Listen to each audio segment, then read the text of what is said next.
All right, well, today I wanted to talk about why I lowered my dosage of finasteride. I was recently traveling for close to a week, and I forgot to refill my prescription before I went on vacation. So I didn't take it for over a week. For anyone that doesn't know what finasteride is, it basically slows down hair loss and stops hair loss completely for some people, depending on how aggressive your male pattern baldness is. The dreaded Norwood Reaper, it runs in my family. My dad was completely bald, and my grandfather on my mom's side had lost a ton of hair. And in my early 20s, my hairline went from Norwood 1 to Norwood 4 within a few years' time. The Norwood Reaper just took a humongous dump on my hairline and swept it back really far. And I would wear hats constantly to try and cover up the grown out comb over. And this led me to getting 2 hair transplants over a few years to restore my hairline and frontal zones. The constant brutality of seeing your hairline continually keep going back and back was absolutely brutal. I hopped on finasteride about 9 years ago, and I can say overall it was a very good decision.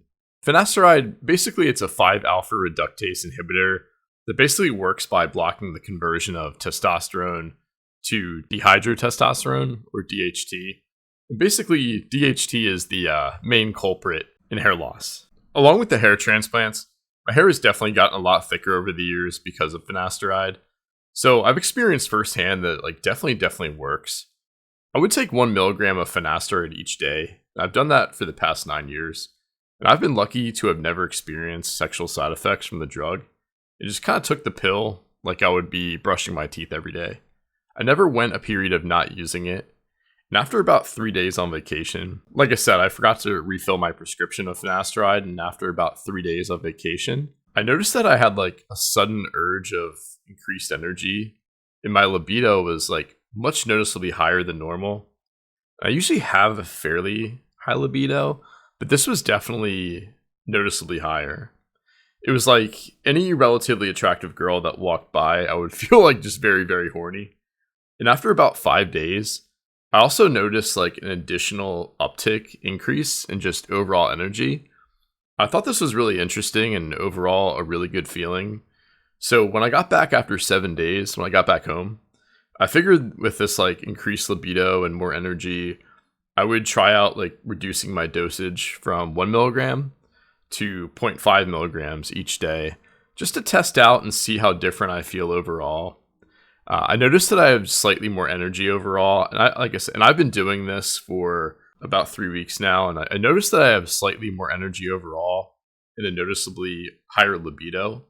I don't know if it's a placebo effect, but I definitely noticed a difference in terms of a higher libido, more overall, just more energy. The best piece of advice that I can give with finasteride is to really listen to your body and gauge how it reacts to it. You should also get your DHT levels checked before you go on finasteride, and then compare the levels to after you take finasteride for a period of time. With finasteride, about 2 to 4% of people experience sexual side effects, and there are a very small amount of people that have said that they've experienced persistent sexual side effects even after stopping the drug. And I'll take it from there. Personally, I love having as much hair as possible, but I would take slightly less hair and a higher libido any day of the week. Your libido is super important for a lot of reasons, and if I can take a smaller dosage and still maintain my hair while having a higher libido, that would be most ideal.